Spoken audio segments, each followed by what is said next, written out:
Hi guys, thank you and welcome to the SM Plumbing channel. In this episode, we're going to be looking at hot water cylinders, otherwise known as geysers. We're going to go through all the components surrounding a geyser so that should you have a problem and you need to try to tackle it yourself, you're going to know what you're looking at, what its function is, and how to possibly rectify the problem. So enjoy this episode with us guys, like us and subscribe. Have fun.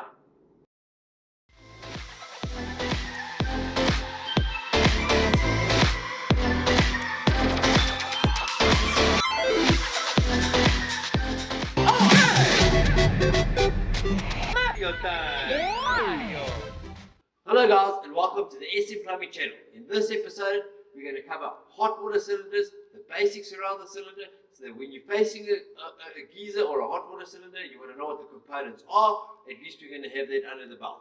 So let's jump right into it. This is the first episode of geysers, so we're going to be covering the basics of geysers, what their functions are and the components surrounding the geysers and what they do. So Alex, this is an empty geyser, right? Yes. This is what holds our water, right? Mm-hmm. But what if you have a problem and you don't know where to look? You Google it. On YouTube, under SM Plumbing. So let's have a look. This houses your water, right? In a geyser, Alex, we need to get the water in, and we need to get the water out hot. So, Alex, we've got our cold water coming in here, Alex. It comes in from the main supply. It's got a shut-off valve, or it should have a shut-off valve, that then supplies the pressure reducing valve, then supplies the geyser with its water. So let's look at these components, guys. What is a PRV, what is a pressure valve, and what is a ball stop valve? Alex, have you got a ball stop valve with you? This guy's handy. Alright, so if we have a look at a ball stop valve, guys, we call it a ball stop valve because on the inside we have got what we call a ball that shuts off the water. So when you've got a problem, if we have a look closely here, there's a ball on the inside that closes, shuts off the water supply. Open, open. Now, on a typical installation, it doesn't have to be a ball stop valve. It can be known as a gate valve. That's normally the one that turns 100 times before it switches off the water. Or normal stop tap. Or a normal stop tap. Okay. So, that's the shut-off valve. Guys, that's simply to shut off the water supply to your cylinder or your tank. From there, because we're getting a municipal supply, and that could be at a varying pressure, we then have to install what we call a PRV valve, otherwise known as a pressure reducing valve. And what this does is it regulates the pressure or the flow of pressure into the geyser to protect the cylinder. Now every cylinder, guys, will have a rating in terms of what pressure it can and can't handle. This protects the geyser. So the flow pressure comes through here. Let's have a look at one, Alex. Look at Mary Poppins guy. It's got a flow direction. It can only be installed in one way. So the water is going to pass through here, it's going to reduce the pressure that therefore enters the geyser. So when you see this big valve and it's on a cold water inlet, cold water is always at the bottom of the geyser, this valve is doing the reduction of pressure on the geyser. Sometimes you'll have a situation where at your house or in your premises you feel a slowly but sure gradually drop in pressure within your facets. It can sometimes be caused by this valve faulting. All you have to do is simply switch off the oscillator switch, open up here. It's got a little sieve strainer that reduces the pressure. It might be clogged with sand, debris and dirt. It just needs to be cleaned out and fitted back. Alright, from there we have what we call a vacuum breaker. The vacuum breaker, as you can imagine, water's passing through the geyser pipes here, your water supply pipe. You can get a vacuum or a back pressure. This valve then does the job with the diaphragm on the inside and relieves the vacuum from the inlet's pressure. This is a must on most geysers. It just depends on your cylinder and the specifications. And 99% of the time, you're going to need a vacuum breaker. Another thing, and you're probably wondering, what is this?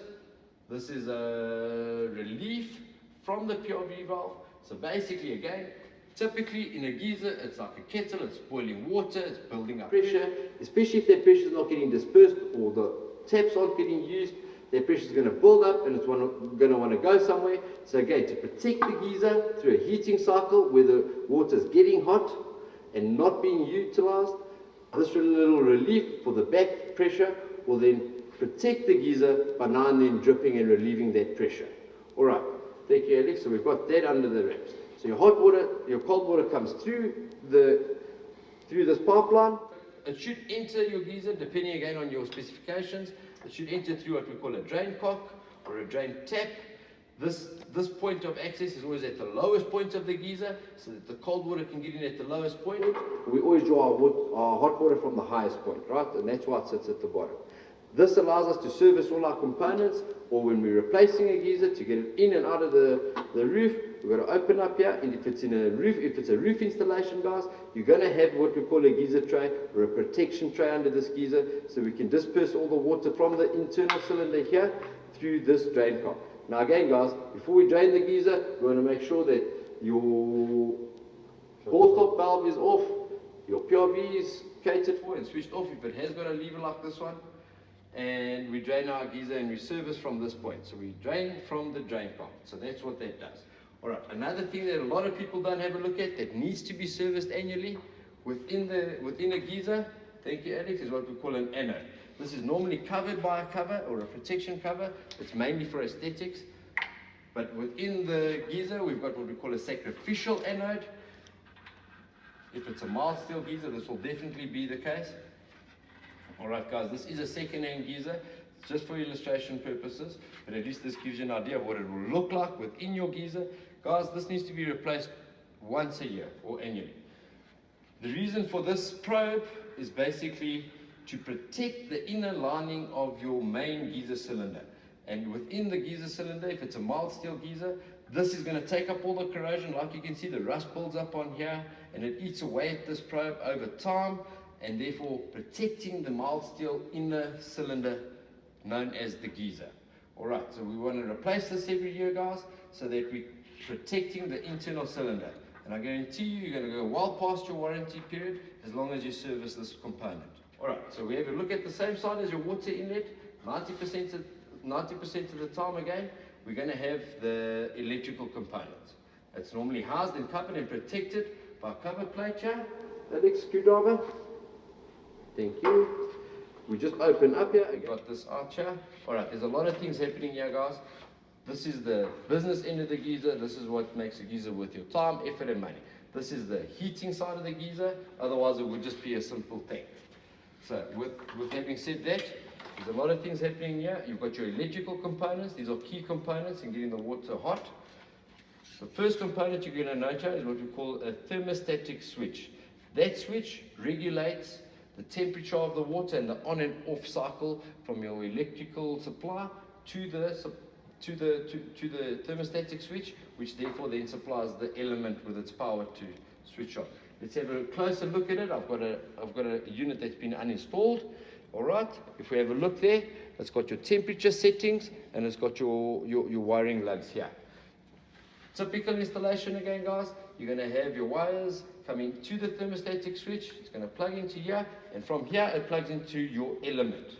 Alright, so on this we've got a probe, we've got an element. This element sits within the housing that's behind here. You've got your probe and your element. It simply pushes in, plugs in, and it's done. You've got to therefore then set your temperature. It's got temperature settings, and how this works, guys, is that once you set it at 50 degrees Celsius, this probe that we were talking about picks up the temperature of the water inside the cylinder. It then tells the switch, hey, we've reached 70 or 50 degrees Celsius, whatever you've predetermined as a comfortable temperature for your household. It'll then switch off the switch at that temperature. 5% below that, the geyser will then return back to its normal heating cycle, and you're going to start getting the water heating up again. So this is an on and off switch basically, and it will switch on and switch off determined on the setting that you've set it at. These normally start off from 10 degrees Celsius all the way up to 70 degrees Celsius. Alright, this is a typical element. This is what's sitting behind that thermostat. So if I just tug on this a little bit here, again guys, if you're doing the safety first, you've got to make sure your power is off. You've got to work in a safe environment. You've got to switch off your water and just make sure that you're not mixing water and live electricity, because you will have a problem. Alex loves safety. I mean, he wears it to work every day. But around the geyser, prior to working on these components, you make sure your water's off, you make sure you're safe, and you follow the process and the right procedures, and making sure that your main power supply to the unit is off. Alright. You need to test. Great. Yeah, we're just going to test the power here quickly. No, this isn't going to do it. There we go.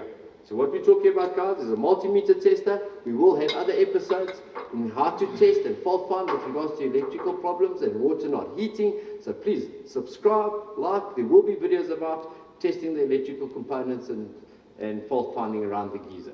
Alright, so this is what we call a multimeter tester. It's a simple meter. It's got a couple of functions. It's not the most expensive, and it can definitely do the job. So what we're saying is we switch off at the oscillator, we double check, we make sure we're working in a safe environment. Alright. Great. This strap, Alex, this is an earthing strap. This is a must. We've got to earth from the inside of the cylinder to the cold water supply. And we then bridge this with an earth strap from our cold water supply, guys, to our hot water outlet, so that all piping in the ceiling is then earthed and safe to work on, should there be a fault on the electrical components here. Again, guys, you'll note that there is a gasket here, and that the reason for that is that once you've concealed the electrical side of this and you've put everything back properly, if there's a leak around the components above the geyser here, your vacuum breakers, they can fault sometimes, your PRV valves can leak on the joins of the couplers. It's just to protect water from getting to the electrical side of things. So that's this side of the geyser, guys. Let's move to the other side. Alex, let's have a look at what's happening at the back here. If we have a look here, we've now got your hot water outlet. This is the business end of the geyser again. This is where your hot water gets supplied to all the facets, taps, bathrooms, showers, and kitchens in your household. Again, guys, this is just typical installation. Depending on your geyser, it might look different, but the basic principles are there. All right, this is a TP valve, guys. This is what we call a temperature and safety pressure valve. Again, this is a protection unit. It's for your safety, and as well as for the safekeeping of your internal cylinder. What this does, or its function is, if your thermostat side on the electrical side faults, this is going to pick up that the temperature within your cylinder is too hot, and it's therefore going to relieve the pressure from here, allowing the geyser to fill up with cold water again, putting the geyser back into a safe environment. Also, if there's too much pressure and your PRV valve isn't installed correctly, or it's too much water from the council side, this PRV, the pressure and safety valve, is then going to, with excess pressure coming in from the municipal supply, is going to relieve that pressure through this pipe to a safe but outside location, in a visible location, because you need to know if there's a problem. If this thing is shooting water, guys, and it's in your roof, you don't know what to do, you don't simply plug it off. There's a reason for it. Either there's too much pressure coming into the cylinder, or there's too much heat being generated, and therefore there's a fault on the electrical side. So we just need to keep in mind, this isn't something we play with, this isn't something we shut off or discard. Alright, having said that, guys, this is why we buy a geyser. This is where your hot water comes from. It's normally at the highest point of your geyser, because that's where the water gets to its hottest point. So on a typical geyser, again, Alex, show them the water installation, the cold water supply. It's our cold water supply. Cold water supply is always at the bottom of the geyser. Your hot water supply is always on the top end, because that's where the water gets the hottest. Some of this geyser cylinders supplied over here. Also, like Alex is mentioning, again, depending on your geyser, you've got your hot water outlets right at the top here. Not a problem, guys, as long as you know that there's a pipe coming from the top of your cylinder, that's your hot water outlet. Again, there's a vacuum breaker to protect the pipes and to protect the cylinder against vacuum or negative vacuum created by the water that's getting drawn from your taps in your bathrooms, toilets, kitchens, etc. All right, guys, so that's it for around the geyser. And if you need to know more about any of these key components and what they do and how they work, please like, subscribe, because we're going to have fun and we're going to get into it. Ciao for now.